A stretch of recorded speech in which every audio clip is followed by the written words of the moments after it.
We acknowledge that this podcast is recorded on the unceded, ancestral, and occupied traditional territory of the Anishinabek Nation, the people of the Three Fires known as Ojibwe, Odawa, and Potawatomi nations.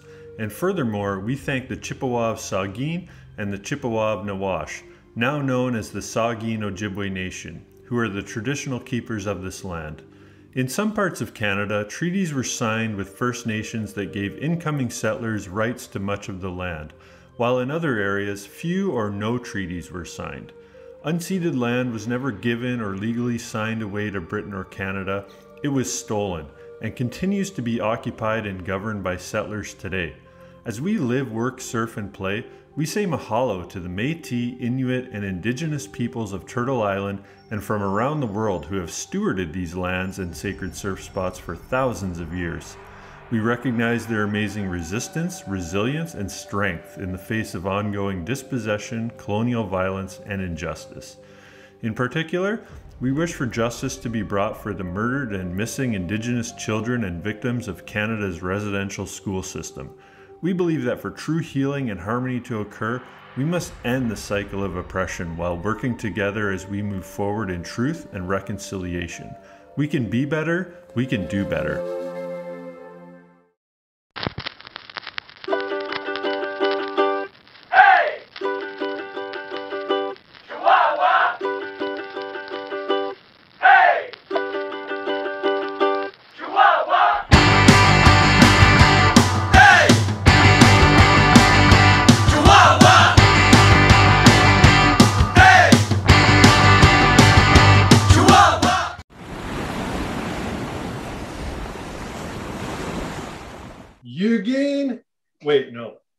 Evgeny. Okay, let me start over. That's difficult for me to say. Evgeny. Maybe go with Eugene then. Can I do Eugene? Okay. Yeah. Okay. Eugene from Surf Radar. How's it going, man? Welcome to the Permastoked podcast, dude. How you doing?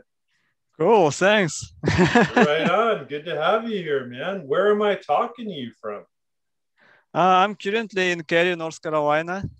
Okay, you're living in North Carolina. What do you do out there? I'm a software guy. Ah, software. Yeah. Software engineer. So what are some of the kind of projects that you're working on at the moment? Just boring computer stuff or what? I couldn't call it boring, actually quite energizing. Good. Got quite an important release today. And oh, wow, yeah. So lots of could pressure have gone today. Better, but not as bad as it could have as well. Oh. Show. Did you present some software to a client today? No, just released a bunch of a can of bugs to our teammates. Okay. Who do support our clients, so they depend on this software, and we did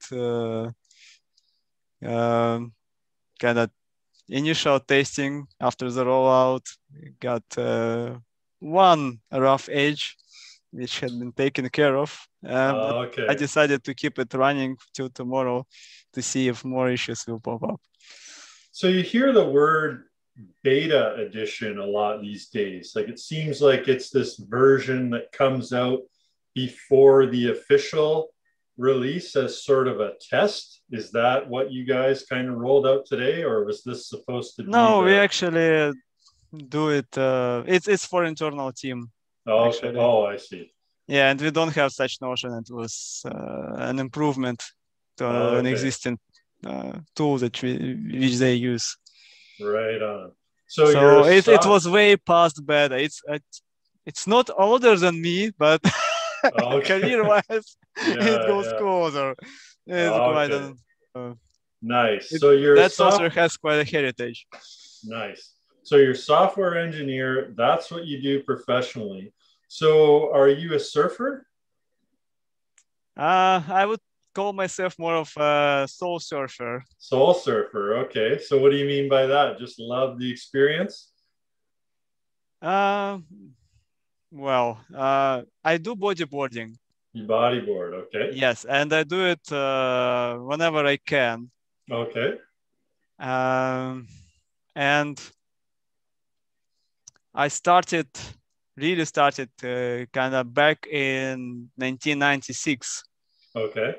And though I born and raised on the seashore in Vladivostok, Russia, it's on the shore of Japanese Sea, and it's basically surrounded by it. And there are a bunch of nice beaches here and there, and all within an hour of drive from the city. Okay. And we were beach going all the time. First time I enjoyed the wave in my childhood. I was on a small inflatable boat. Okay. And I was catching waves with that, but it was preschool even time. Wow. After that, it was quite a pause. And of course, just kind of frolicking in the waves and in the water. Mm-hmm. And then with help of my parents, I got to the USA for a kind of student exchange thing. Oh, nice. So, and I was baptized to surfing on San Onofre Beach. Oh, California. And yes, it was kind of receiving a family for kind of guys like myself, and it was a group of us. Okay. And those guys which were receiving me, our host family, they did surfing casually as Californians, and maybe even a little bit more than casually. Oh, okay. So they gave me a long board and helped to get on the wave, and I broke the board. Since then, I'm cursed to do just a bodyboarding. Yeah. Oh, yeah. They said, hey, we don't want you breaking any boards. Stick to the bodyboard. Okay. Yeah, the father of the family, I don't think he suffered much because it was a great reason for him to get a new board. Oh, so you were helping him. But I felt really ashamed. Yeah. And, I don't know. I just like have more kind of contact with the water probably, and it's. So you talked about there being a lot of beaches in Russia. So is there surfing in Russia as well? No, yeah. Yeah. Yep. I saw some videos, and Vladivostok is kind of known for its spots. Okay. But I wouldn't say it's much different in nature from surfing the lakes. From my experience, it's even less surf there. You have to be very, very specific on the season. Oh, okay. As well as on the lakes. Even though it's a sea and it's a bigger body mass, bigger huge. water mass, and it's salty. Japanese Sea, I'm not sure how salty that is comparing to, say, Atlantic Ocean, but it tests way differently. Yeah. And after the Japanese Sea, when I plunged into Lake Ontario, it felt like way less bouncy and way less power in the wave and less support. Yeah, definitely. So when did that happen? How did you get to the lakes? You were doing your school placement out in California. What got you in Lake Ontario? Well, in California, it was a short trip, actually. It was just 3 weeks, but it was enough. After getting back from California, I, of course, was craving for waves. I got that small board, like foam type kids foamy, toy, because it was just nothing else. Yeah. Where were you living, Eugene, at that time? I was living in Vladivostok, yes. So I came back to Vladivostok and finished my graduation, met my future wife, we got married, stuff like that. Okay. Then after a bunch of things, she got she was accepted for University of Toronto for extended studies. So I checked out the web. It was surfing on the lakes. Yeah. And there you go. Nice. Off you went. Wow. So you guys moved to Toronto at first? Yes. And lived there for, I would say, almost 6 years. Oh, wow. Amazing. So what did you think of the city? Did you like living there? Yeah, beautiful city, very well developed, great opportunities. Mm-hmm. So you can have it all there. And weather-wise and climate-wise, like you can go, ride your bicycle, have some skiing across country, and have surfing at the same day. Yeah, it's Where crazy. else you can do all that?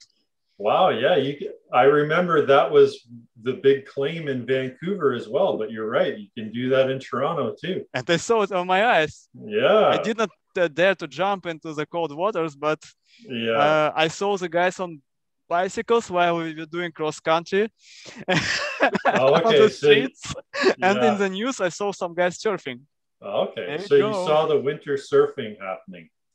Absolutely. Nice. So did you get out in the Toronto surf scene? I don't know if it counts as a scene. I probably had a bunch of encounters with guys from Surf Ontario. Yeah. It was a nice dude on Hamilton Beach, which we kind of interacted several times.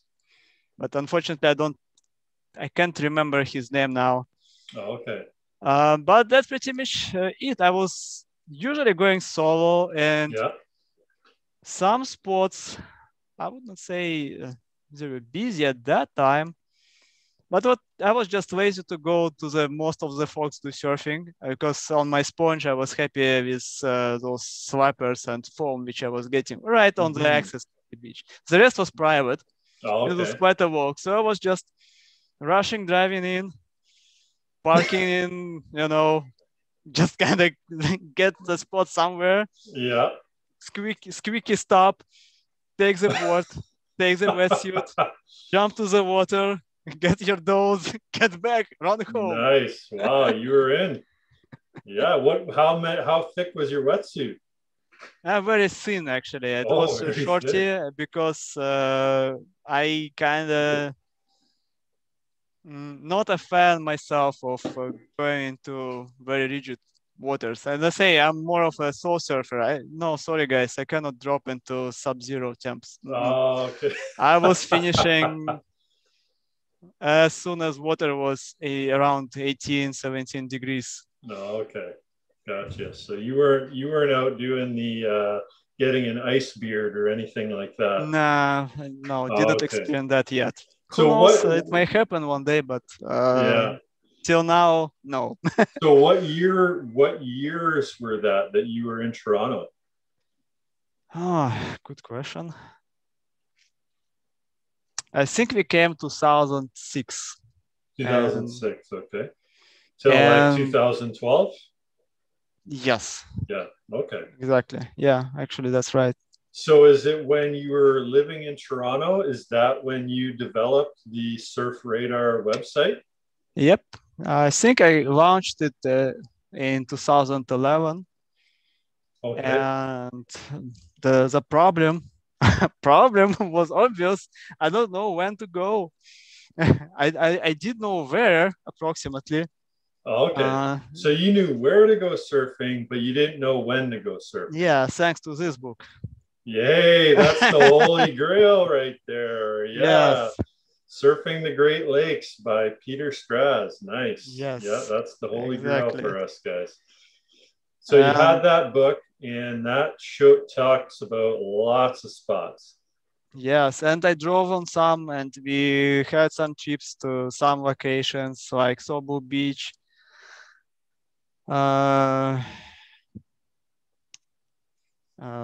Wasaga Beach. What else? Well, pretty much that part of Ontario, including Owen Sound and stuff. Mm-hmm. And I did actually catch some waves here and there. Okay. I'm not sure if I was ever in Kincardine. Okay. I might have passed it, but the weather was not suitable for anything, and probably I just skipped that. Then Grand Bend was quite good. Yep. But my favorite is actually Lake Erie. And Lake Erie, which spot? Can't disclose it. Oh, I was okay. specifically asked to do so. Oh, okay. Well, I got an idea of a few spots it might be. Yes, So it's east southern corner.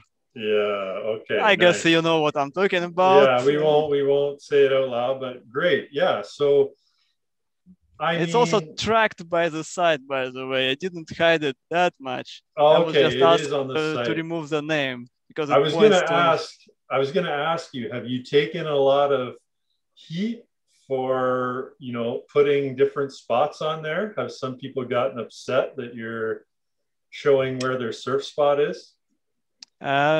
Actually, I had one encounter. The guy sent me a hate mail after I visited south end of Lake Michigan. And okay. yeah, wow, the waves there was so great. I was super stoked. And I just shared my info with one of the guys there. Yeah. Can't blame him. Maybe it was not here, somebody else he shared the information. But seriously, you are surfing the site which is very well known. It's on all surfers' boards pretty much, which actually it was, I double checked afterwards. It was on very popular and humongous surf sites. Mm-hmm.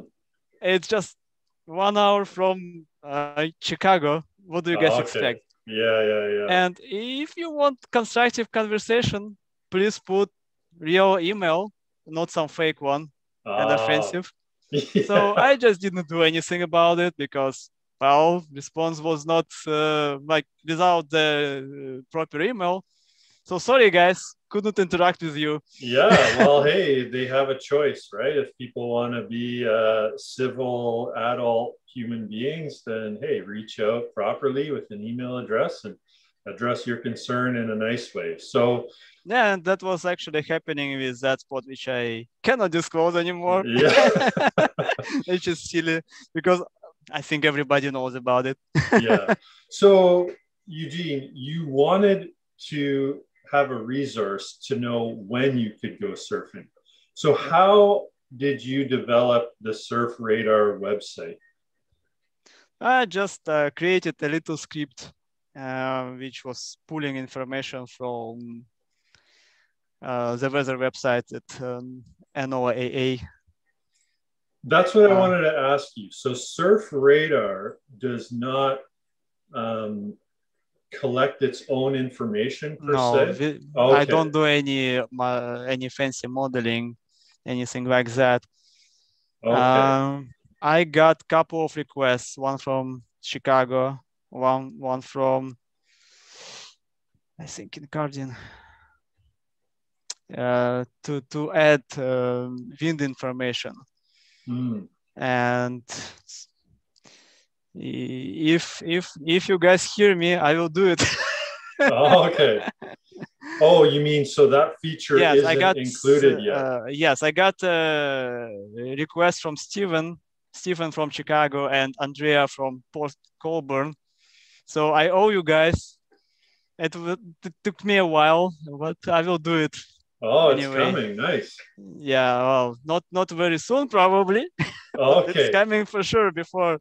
I'm afraid of doing any estimates, but yeah, let's say by the end of the spring, it should come. Okay. I better put a deadline so I will make it finally. Yeah, make a deadline for yourself. So tell me then how this works, Eugene, because the NOAA, so I imagine they are connected to, satellites or radar systems, and so they collect the information. But how do you put it out on the website? Like the NOAA does not display the wave heights, does it? Well, actually, they do have all this information presented in different kinds of forms. Okay. At that time, back in 2010-ish, I actually started way earlier than the website became available. Well, I'm just basically scanning the maps for appropriate markings. Okay. So, and that's how it still operates today. But for the wind information, I do need to pull up some available text information. They have those live feeds from the models. So you just grab that, parse it, and there you go. Okay. But what I'm not understanding is how come the NOAA site already existed? But what I'm trying to understand is, why did you create Surf Radar? Like, what does Surf Radar do differently than if I were to just go to the NOAA site? Well, on NOAA, you have to browse your maps. Okay. Click, click, click, click, click. You have to keep track on the spots which you are interested in. Okay. In case of Surf Radar, we get the chart. So it doesn't have that clickability then. When I go to NAAA, I'm looking at, for example, here, Lake Huron, and it's showing me different times of the day. Okay. But now from my side, you actually can click, I don't remember. I think I should have a link to NOAA exact page which I'm pulling information from. So you should be able to just go there and click and see the original. Yes, it's a GLERL, GLCFS, and that's the original map which you can see. And if you click on waves, then you see all the lakes, and then you have that cryptic -0001. But if you click forecast products, you will see the future. So you can just click on those hours and see when to expect what at where. Okay. So, and with your site, we can go here, for example, we can click on Kincardine, and we got some webcams here. And then, okay, so you have created some kind of code that pulls information from Windfinder. No, from Claro. Grid lakes. But there's also a chart here from Windfinder. Yes, I'm not pulling anything from there, just using their widget. Oh, okay, it's just their and widget. People want actually to see the same kind of forecast as we have for the waves, because winds are obviously also very important to know. Mm-hmm. And then, so then when I go down to the forecast table, so is the forecast table something that can be pulled from GLERL, or is this strictly a Surf Radar feature? No, that's what I do, and that's interval which I do. And yeah, if you dig their APIs nowadays, maybe they were even existing before, but I was just kind of straight shooting guy in that regard back in that time. And you can do pretty much whatever you want, I think. Okay. And in the US, that information is free for all. Okay. So how do you get this information, for example? So how do you know that at 8 o'clock in Kincardine, it's going to be 3 to 4 feet? How do you know that? Where is that information coming from? That comes right from the maps. Okay, so it's basically what you eyeball, it should be on the maps.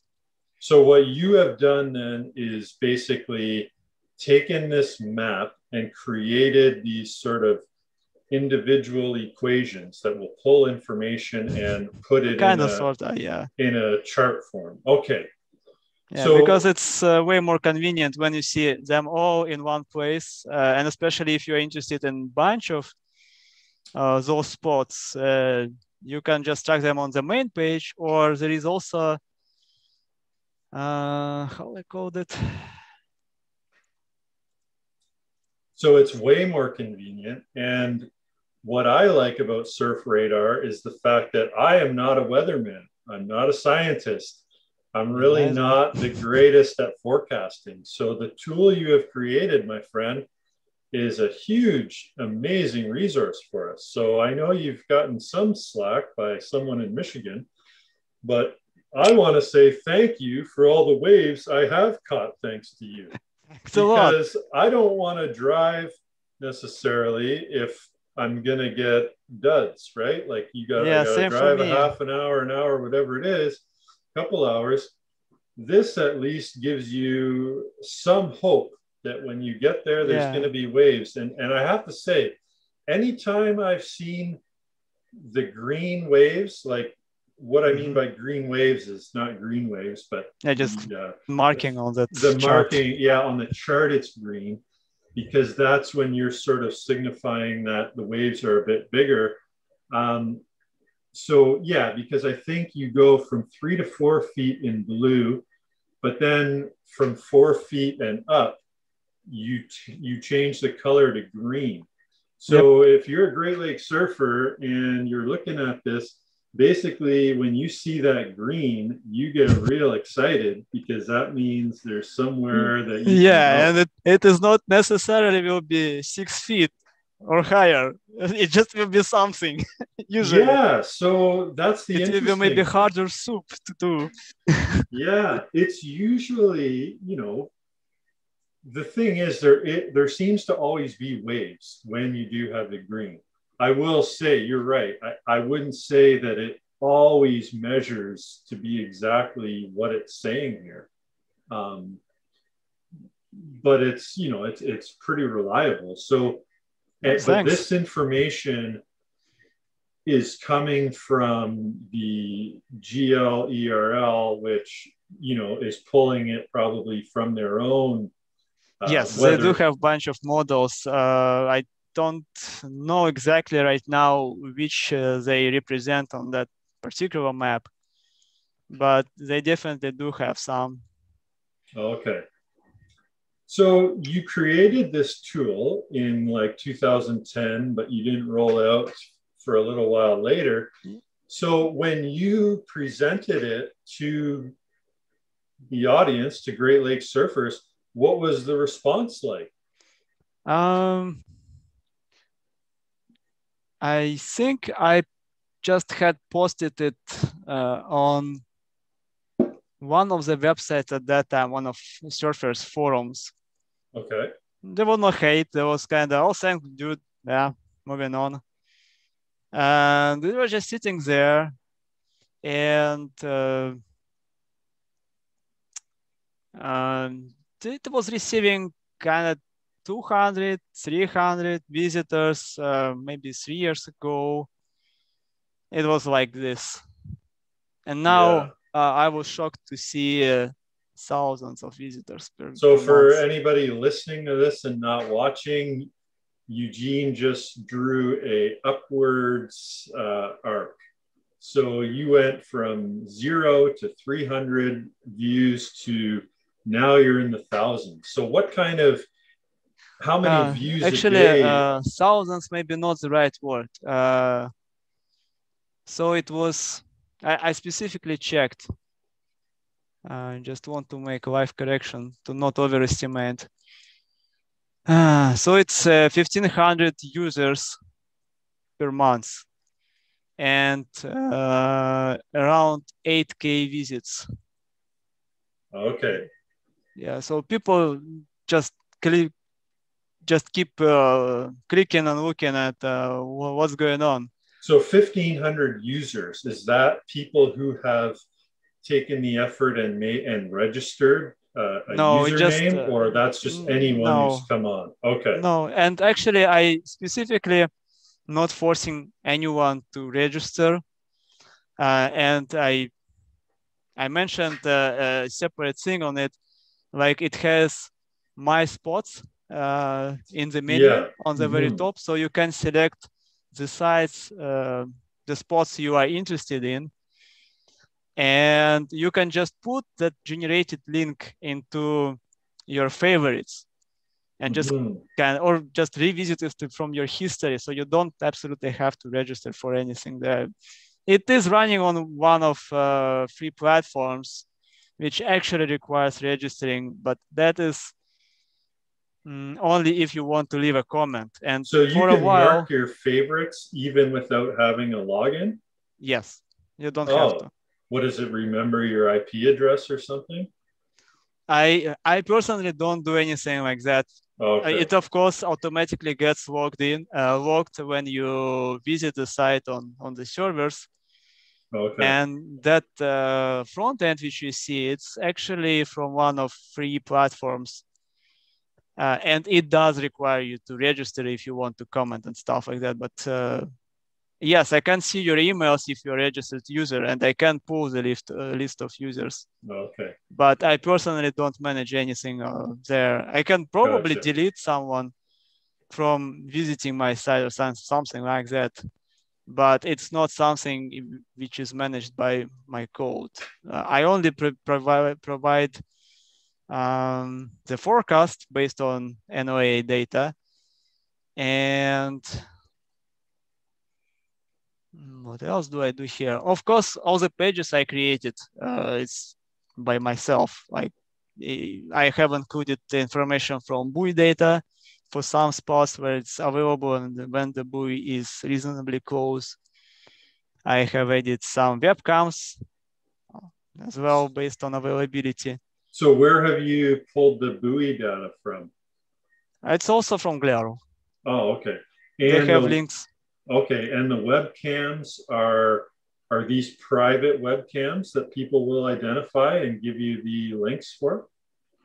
Actually, I just found them online and just used their interfaces again. Oh, okay, gotcha. And so what's your relationship like with some of these surf shops on here? You know, like you mentioned Jack and Jill's surf shop in Sable Beach, and then I believe they have a webcam. Yeah, they had a webcam, and when I was at Sable Beach, I went in, had a nice conversation, but that's pretty much it. Okay. And my kudos and shout out and lots of thanks to Tara and Bill from Surf Shop, Echo Shop from Kincardine. They're great of mine. And we had an exchange of favors here and there. Like I have sent them some New Year presents, and they are continuous sponsor of my website. Amazing. Other folks, non-surfers. Okay, so you have some people sponsoring it in the form of providing you with some money to operate the website? Okay. Yes, and there are some donations because yes, people feel grateful and give money and some feature requests as well. So small ones I usually get resolved quite quickly, but big ones like those wind information unfortunately get stuck, but I also put them in. So the website costs your time and I imagine the domain and all domain and backend actually is hosted on paid platforms, and I actually have to pay to remove silly ads and put my own ads. Okay, gotcha. So that's great about Surf Up Eco Shop. I noticed that right off the bat. They're friends of mine as well, and we actually partner up and work together and offer surf lessons and sup lessons together. So that is really cool. That's I noticed that right off the bat. And then you have Gavin Surf and Leamy Kids, and so you've made some connections. So there are people who are definitely appreciative of this website. So you said you have around 1,500 users a month with 8,000 visits? Seems like, based on what is shown by Google stats. Okay. Because we are all tracked. Yeah. So they count way better than me. Yeah, I guess so. So you're not the math man. That's good. So you're just the computer genius. Not a genius at all. So now, talking about spots, I've kind of looked at the map, and maybe I won't say it over the air, but there is one spot on here that is public that I would think could be added on there. So yeah. how hard is that to do when someone has a request for? Just go to the contact form and put whatever you want. Okay. But how do you get the accurate weather for that particular town or spot or whatever it is? Yeah, so I just go to Google Maps, see where it is, extrapolate it to where it should be on the Glero maps, and there we go. Wow. Okay. Easy you peasy. make it sound so easy. It is. I'll take your word I was just for it. scanning through, well, my early days in like Ontario and in the whole region. I was just looking at satellite shots there, in addition to that beautiful Surfing the Great Lake book. So you just look at where the sand is, and sometimes Google even captures waves on there. So there you go. Oh, incredible. Yes, and what I was doing even before, I was just checking the weather, looking at buoy data, and if it's showing anything more than 3 feet, kind of good chances you get something there. And then Burlington Beach had the webcam. I don't know if they still run it. It was also a great cue on what's going on around. And Hamilton Beach is, I think, one of the best spots near Toronto. Mm-hmm. Also, you can, if you see Burlington, you know what's going on the Hamilton Beach. So why not to go if you can? Yeah. Now, it looks like you even have some merch as well. Oh, yeah. So you sell Surf Radar merch. Yeah. So just brag about this one. Oh, nice. So when I go to nearby beaches in North Carolina in this gear, I get compliments, and some people, oh yeah, I surf there and there. We need to do a t-shirt trade. Why not? Yeah, I'd love to get one of those shirts. That's awesome. And actually, with this explosion of surfing culture on the lakes, yeah, I'm eager to drop out of those Amazon advertisements for advertisements from local shops. And I don't know, if someone hears this podcast, feel free to reach me out and we will work it out somehow. And I do hope, well, seems like Tara is quite happy camper, I hope. Yeah. I did some custom ads for them, and I think I will reach them out with that idea of maybe they will put just direct ads, like exact pieces of equipment or other merchandise which they want to be advertised, and we just make banners for them and see how that goes, if it will drive any more sales. Gotcha. Yeah, no, I definitely see the potential in Surf Radar being a sort of hub for Great Lakes surfers to visit. I really think that that's easily possible. So I like that idea of building up the community around Great Lakes Surf Radar. You're going to be seeing a Permastoked and Freshwater Surf Goods logo on there soon, because we are friends now and want to support each other. So now a lot of people on the Great Lakes, they really enjoy the weather component. They enjoy forecasting and all those kind of things. So how about yourself? Are you sort of a weather nerd or? No, I'm not. Okay. I sort of, well, I'm not really a weather person. Okay. Who dedicated to weather, but I do enjoy digging that information. Okay. And I tripled enjoyed when I could go and actually get the proof in the form of caught waves. So what did that feel like when you first put up the website? Yeah, like a trophy. So you put up the website, you go, you look at it, it says, oh, waves are going to be 7 feet. And then you'd go to that spot and you would go, yes. Is that right? Exactly. Nice. Put it on the web because initially I had that script running kind of at home, on a laptop. But when at work, I couldn't know. So I put that, and I did get some trophies after work. Wow. And at that time, I was closer to the beaches and the bluffs. Yeah. So yeah, on the way home, I was just dropping there, getting something. Wow. Sometimes high, but it was good enough. Yeah, for a refresher, sure. and go That's home. Great. You sneaky guy, man. I love it. You saw a need and you filled it yourself. That's great. So how on earth did you end up in North Carolina then? You're not surfing the lakes anymore. Are you surfing the Atlantic Ocean now? Yeah. So some weekends. Okay. And we do try to go for a week probably, and that's surf time. But Kerry is just 2.5 hours drive. In summer it takes longer, and crowds in summer. Sorry, what's 2.5 hours? What is it that's 2 hours away? Yes, 2.5 hours, 3 hours of drive. To where? To the closest beaches here. Oh, okay. To the so coast. I'm not. I'm so kind you're of not on the coast. Yeah, you're a little more inland then. Yeah, and I do use local websites, surf checks, to see what's going on there.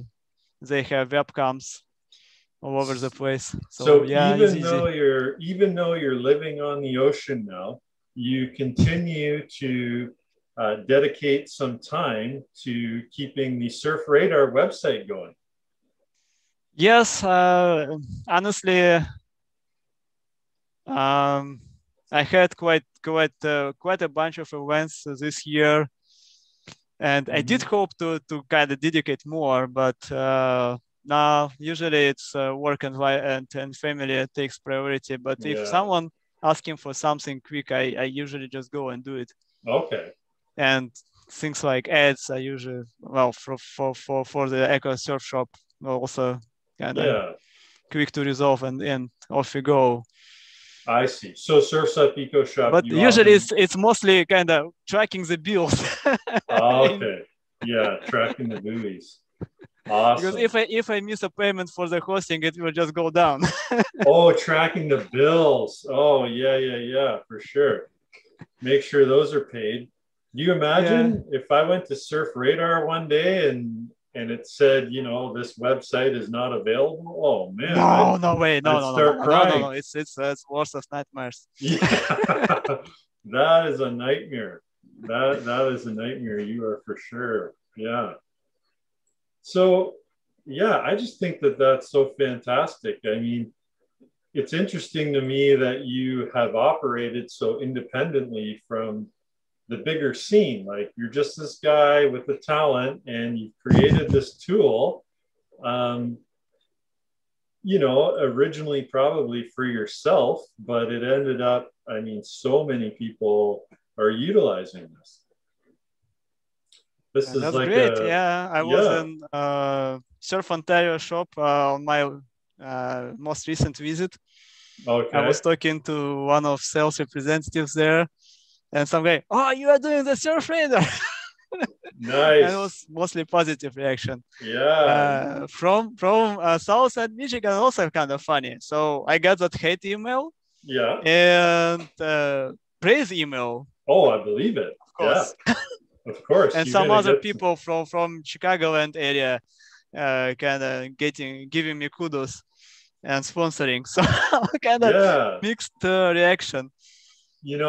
That's just the way it is, eh? Great Lake surfing, we are really going through this time of, as it's really coming on the scene now and people are waking up to it more and more every day, there's a lot of people being very protectionist about it as well. Yes, and I understand that attitude. Yeah. Mm-hmm. And at the time when Surf Radar was pulled off, I don't know, on the spots which I visited, at the times I visited, usually it was me, and in the most popular ones, maybe 2, 5. Yeah.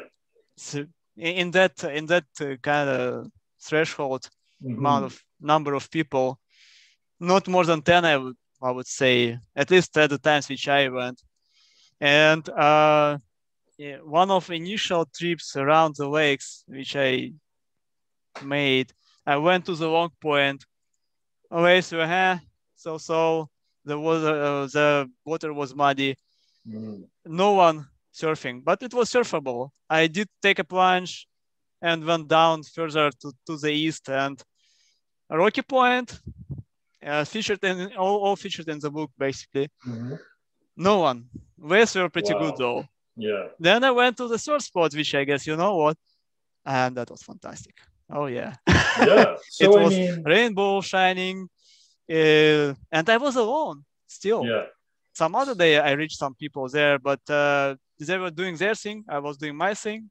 Yeah. So what you're saying is goodbye.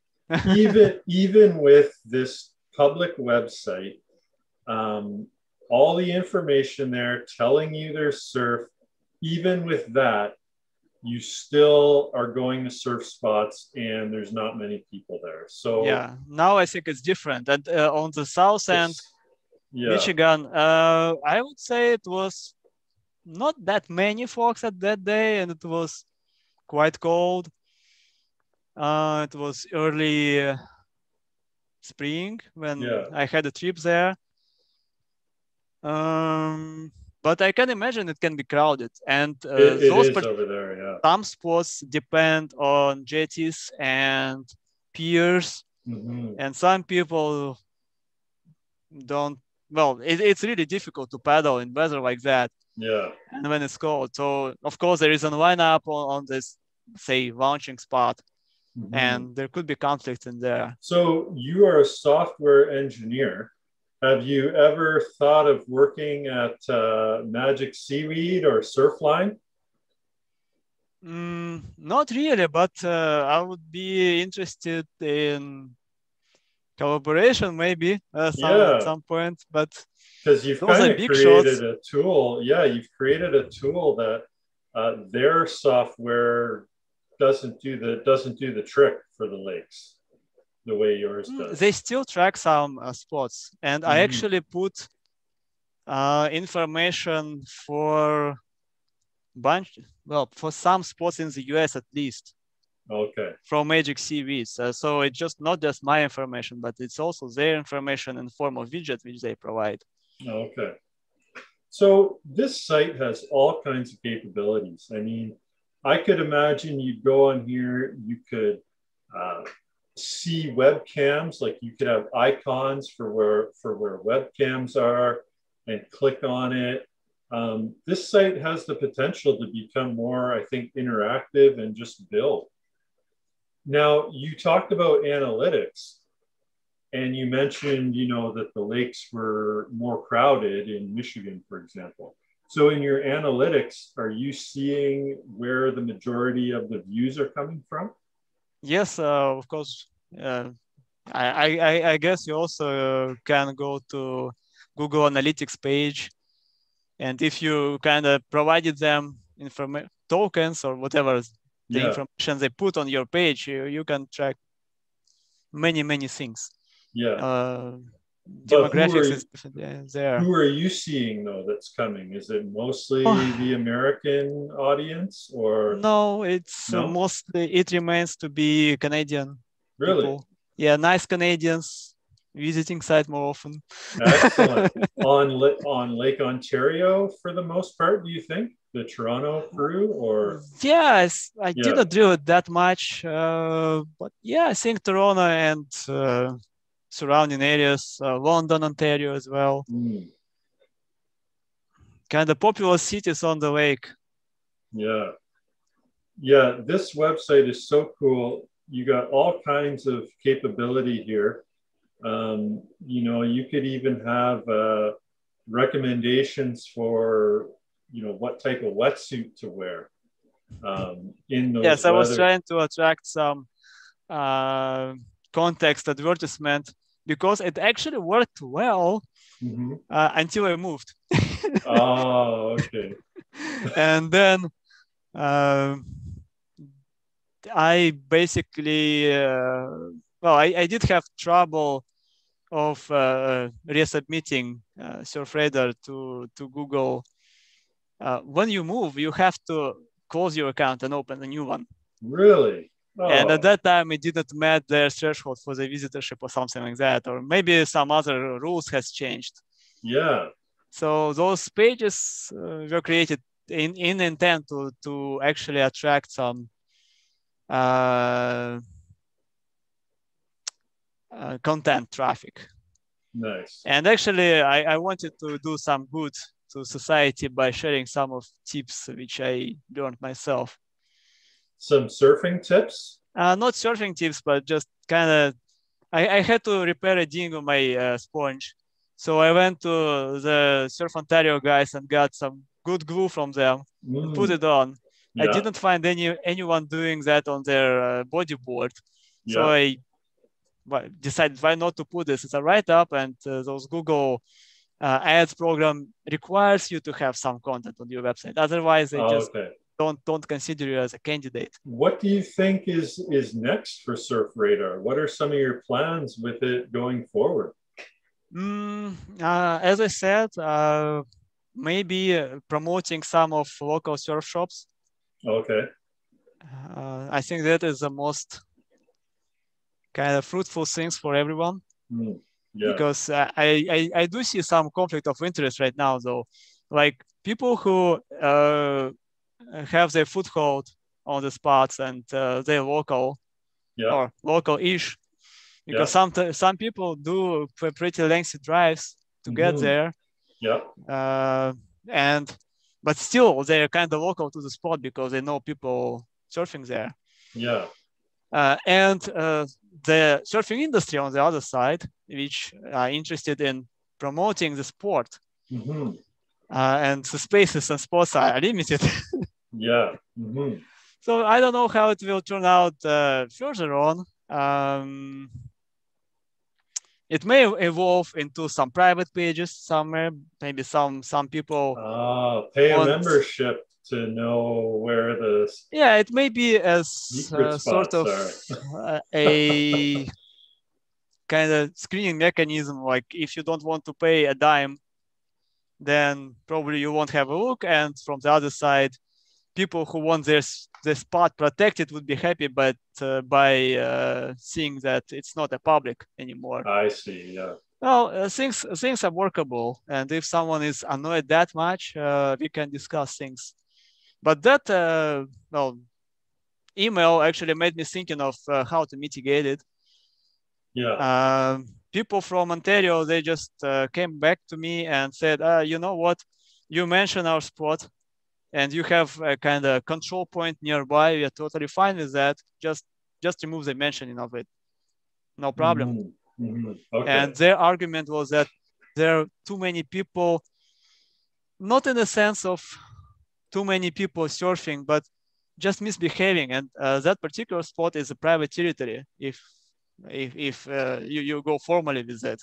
Yeah. Like it does have little public spot, but the actual surfing is happening on a private territory, and private property owners are not happy to see hordes of people coming in and coming out on their beaches.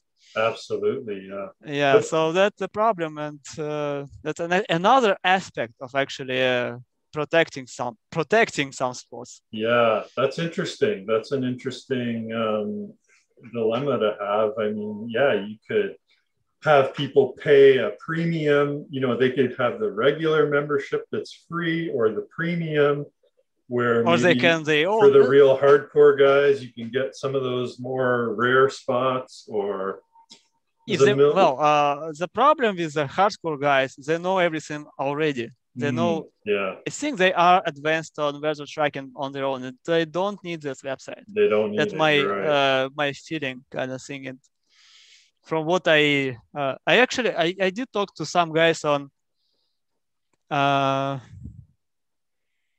in Detroit. Just let me.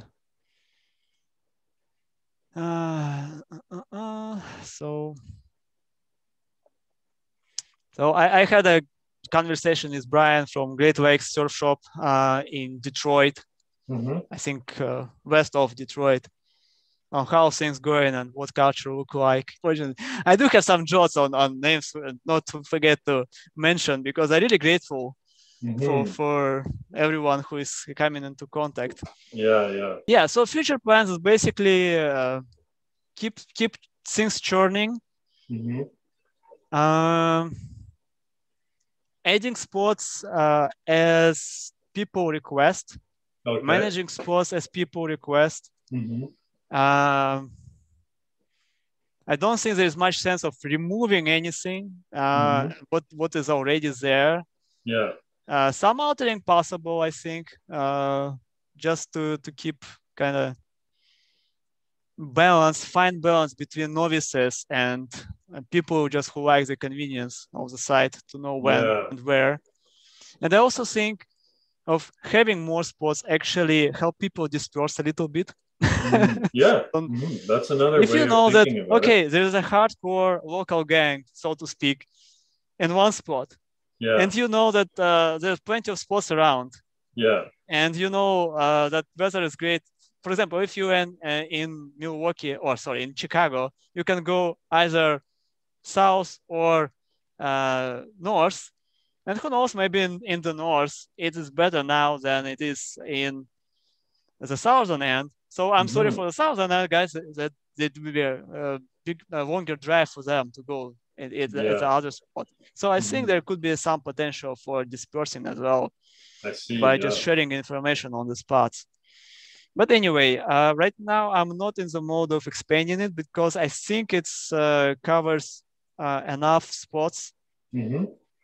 It could be something occasional, but if I find a surf shop nearby and I probe on the kind of community temperature in that region. I think that's smart. I was expanding it on the stoke of the reception which I had in most of Canada, and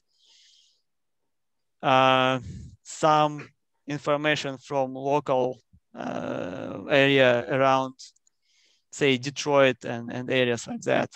And also, well, I watched Ben Gravy YouTube channel. Shout out to him. Because he did quite a series on surfing on the lakes, and it was super interesting and helpful to see his footage on how it looks like actually. And I put his information and his links to his clips on certain pages, and some clips actually kind of was an ignition point for me to add a new spot, because if you don't have spots, you don't have the traffic, and I need something to start it over to ignite the traffic. You have some interesting features here. I mean, I just clicked on Toronto, for example. And those pages are somewhat different. It's not a uniform standard. Sometimes information is not available. And to my knowledge, at least I think I looked at Toronto page a year ago. So I'm not looking at all. You give a good little description. You give a description, provide some information for people. What to expect, what it looks like. And this to me just shows there's so much potential for growth with this site. I mean, it's great the way it is, but as surfing grows and evolves on the Great Lakes, I think that this tool could morph with it. Like it's really great. And there are other ideas, but I'm not ready to talk much about them because it just kind of, I do need resources to proceed with them. Gotcha. It's no more one guy can do it all. I'm good at web technology at some point. I'm good at some backend things. I think so, and my employer thinks so too. Until this moment. So that's okay, Eugene. We won't give you any more work to do at the moment. You just hang back. I would be happy, and well, maybe some help is welcome. I see. Especially from mobile dev point. Yeah. You know what I'm looking at? Yeah. So if there's any other computer programmers out there interested Especially in this with kind of work, mobile, for something for Android or Apple platform. oh yeah, you need an app. That is right. That's the next step. So Yes, that's the next step, which I'm kind of. I wanted to master this that part of craft myself, but I'm a responsive employee as well. Gotcha. So if people want to reach out to you and offer their help as well, they can visit surfradar.info and visit your contact page. Yes. Excellent. Yes, and I'm also open for kind of commercial offers, because well, if you go to the mobile route, then it will have to be a paid work, I think. Excellent. At least kind of I myself not very positive on kind of free internship and stuff like that. Of course, if you do want to do that, yes, but if it can be paid, I kind of prefer to share something. Like that's why I put that donation button, because maybe someone also likes sharing, and those people's help is very welcome, and I did get some help from people. So you have had a response. People have given to you. Yes, and I usually try to donate as well to the people or organizations which do good to me. Oh, I see. It's just so much more encouraging when you see the response in a monetary form from the universe. I see. Yeah. Then you're doing something right. Yeah. Yeah, and when my wife started grumbling like oh, the budget, the stuff, and okay, my hobby pays for itself. Yeah, exactly. That's off limits. Yeah, perfect. Yeah, you're not taking from the income. So when you're not out surfing, man, what else are you stoked about? Oh, well, yeah, I wanted to make a shout out of kind of musical endeavor. Like I have a friend in Russia, and he has his band or project, I would say, which is called Terrorium. Okay. Yes, they do music, and I do a little bit of lyrics for them. Oh, you do some writing. Amazing. Yeah, so, and I have set up series of websites of different kind of undergroundness and ugliness.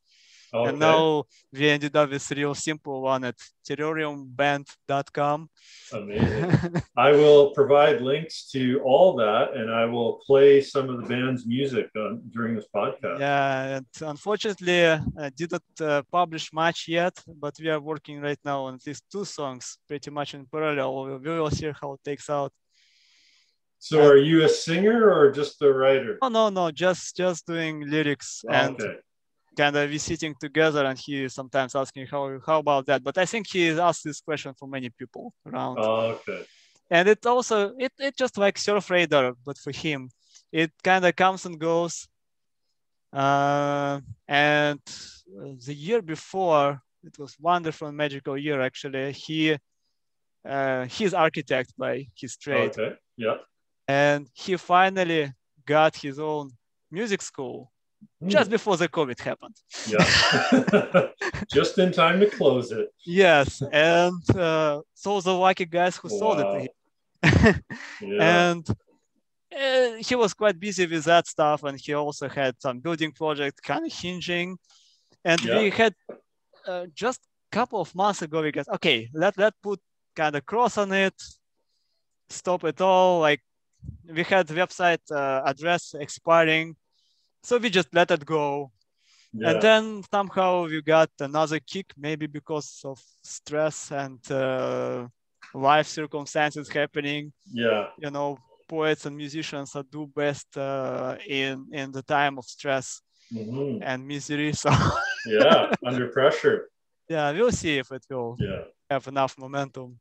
Awesome. Well, I look forward to checking it out. I checked out that one song. I liked it. It had a good beat. So Thanks. I'll check out some more of your tunes, man. You're more than just the Surf Radar guy. You are Yes, a songwriter.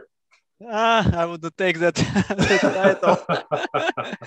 But it's very odd when guys in Russia starting producing music with English lyrics, and they kind of come across another guy in Russia, a Russian guy, which sits in, I was sitting in Toronto by that time.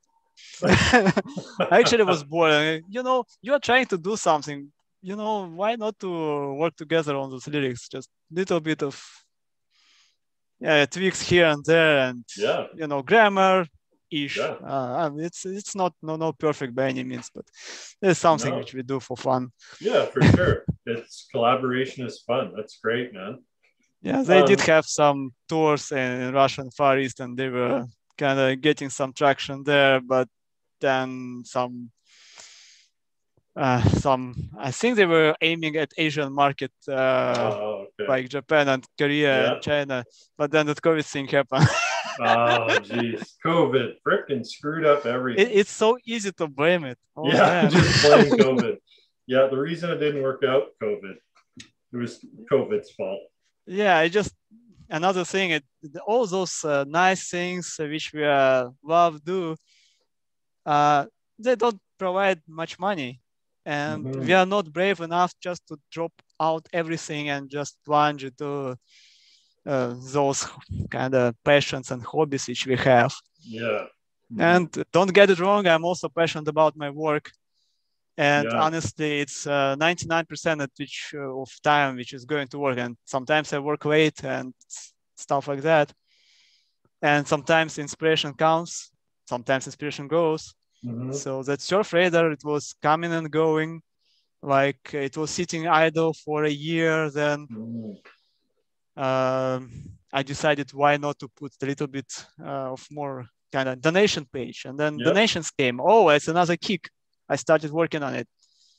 And those tasks done, everything subsides, and then just kind of going slow and low. I don't care about it much. I just checking sometimes if it works. I just see, oh, there are no alerts that it's down. Oh, it's good. Then Tara came with his surf shop. Here we go again. And now your collaboration call went. And yeah, I did have some things in my back drawer. So now things coming back. And I started thinking, oh, maybe there is some more collaboration opportunities here. And maybe since actually people using it, why not to make some more improvements, but let's stay in the, not just adding features, which may be kind of extras which nobody needs. Yeah, there are also, by the way, a request for analytics sitting idle for a while for like how often we have surfs on the lakes. Oh, I see. Yeah, it's easy to prepare once, and I did try a bunch of things, but I put it on the wait list because of work. Oh, interesting. No, you're right. There's other ways you could take it though. Cool. Yeah, and I do preserve that the waves data going back to 2008. Not 2008. It couldn't be that long, but I think 2012-ish should be there. And I do also have archive of webcam footage as well, which is quite helpful assessing when it was good and how it looked like. Some beaches are actually very busy on summer, so you can see all of those pictures and know for you like how it looks like there. You could be, used for crime scene investigation, or if there's a drowning, what thankfully the footage is not as great. Okay. Awesome. Well, hey, so what you created, Eugene, I think Surf Radar is an incredible tool. I came back to the Great Lakes after 12 years of being away. When I left the Great Lakes in 2008, I do not remember any kind of tool like this, not that I was aware of. So coming back, it has been just such a wonderful thing to look at, because now I'm in a position where I'm able to travel more. So this really keeps me on top of knowing all those spots. And I think especially now during COVID, when there's less to do than there used to be, this tool is really great for us surfers. It's really expanded the scope of the spots you could visit, I think. So I say thank you for that, man. Thank you so much. Oh. And for anybody listening, I want to encourage you to reach out to Eugene if you're a surf shop. Get your name on his site, get involved if you can, and help support this great resource. And it sounds like he is more than willing to work with you and provide some perks for your business too on the site. Oh, thanks a lot, Derik. That's really touching. Yeah, awesome stuff, man. You mean a lot to Great Lake surfing, man. I think that I know for me too, doing this podcast, sometimes you feel like you're just some guy playing around on your computer. But what you're doing is making a difference for lots of people. Oh, wow. It's true. It's true. We forget, but it is. It was super fun to visit the spots. And I actually drove quite a fair share of Canadian side of Lake Ontario. Not Super Huron. Georgia Bay as well. Nice. Erie. And it was fun. And now in the US, I went to spots near Detroit. And actually, I've been working nearby Chicago even before I eventually know that. Okay. North of Chicago, between Milwaukee and Chicago, and in Gurnee and Libertyville, in that area. So it is great. And actually, my wife is also grateful in some moments, because hadn't it been my hobby, we wouldn't have discovered those great beaches. Exactly, yeah. So now your wife is happy. She's got some new beaches to go to. And all the surfers are happy because they know what beach to go to catch the surf. So, hey, it's a win-win all around, man. And I hope some locals will be happy because some crowds will move away to other spots. Exactly. And I mean, even like you're saying, if you put a spot on here, like, for example, Sable Beach, you don't need to put all the other spots close to that, because they're essentially going to be similar. So you're not ticking anybody off, I think, by putting the main spots that the beach, the public beach. To me, that's all I need to know. What is it? What's happening at the public beach? And then I can figure out my own spots that are near there. Yeah, usually there are several spots nearby. Yeah. Especially for the south, and man, I do wish I will go there someday, and I already did some steps to accomplish that dream. Yeah. So I do hope I will have time, capability. You need to document your travel to each of these spots. And you need to have, when I click on the spot, I need to be able to see pictures of Eugene surfing at each of these spots. My surfing is terrible, so it won't be very spectacular. Oh, that's okay. But that is a whole nother element to this site. I mean, no pressure right now, but I'm just thinking out loud. I mean, this site has the potential to even be almost like a social media site, like for people posting pictures of their surf experience, or I mean, there's but it's up to the people. I tried to do some forum work there, but it did not get some traction back in the day. Okay. And I think people are happy on the social media and forums which they already occupy. And yep, true enough. Does Surf Radar have any social media? Well, that free service which I use, semi-free, because if you don't pay for the advertisement removal, those ads are really ugly. Oh, okay, yeah. I did put some less ugly ads just to see how it works, and I will check it after our call someday. But for monetization, I just was an experiment. And the default which they have, it's super ugly. But they do have forum engine. It can be hooked up. I did try it twice. I didn't get traction.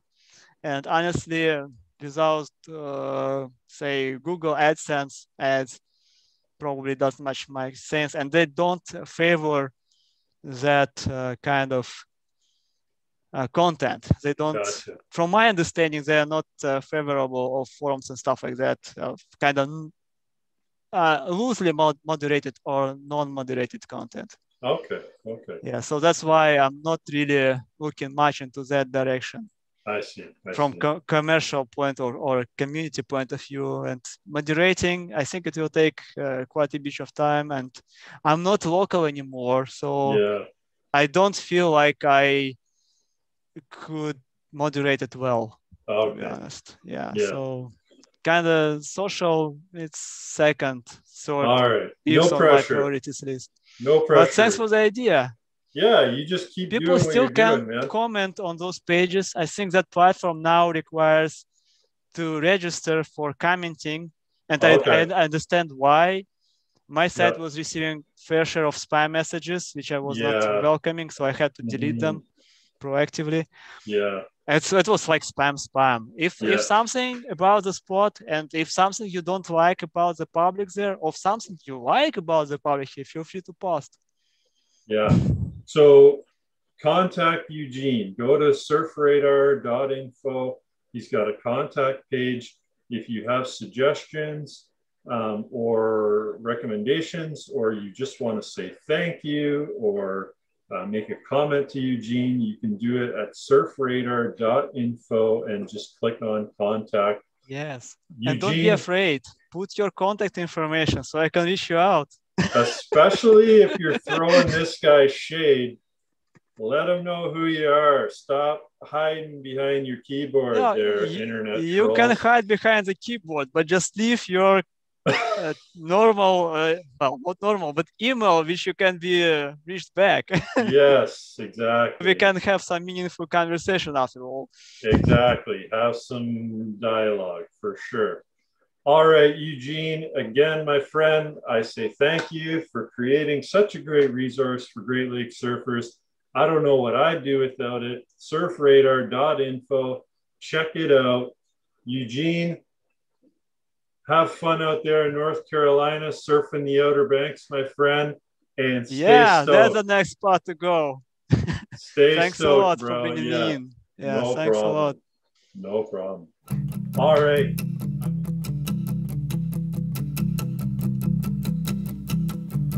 Talking to myself, I know that you're nothing. But I'm talking to myself to prove that you're something. But I know myself, I think I know myself, but I don't know you.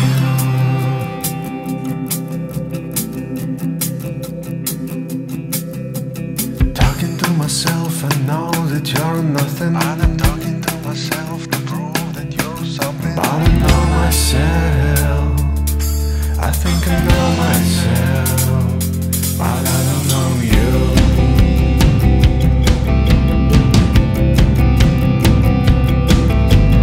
Maybe there's a world I need to be something. I hear this old angels whisper to me that my time is you. Maybe there's a world I can't realize. I'm so tired to live in self-analyze and what I'm supposed to do. I know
I'm so sick and tired of your nonsense illusions. I'll express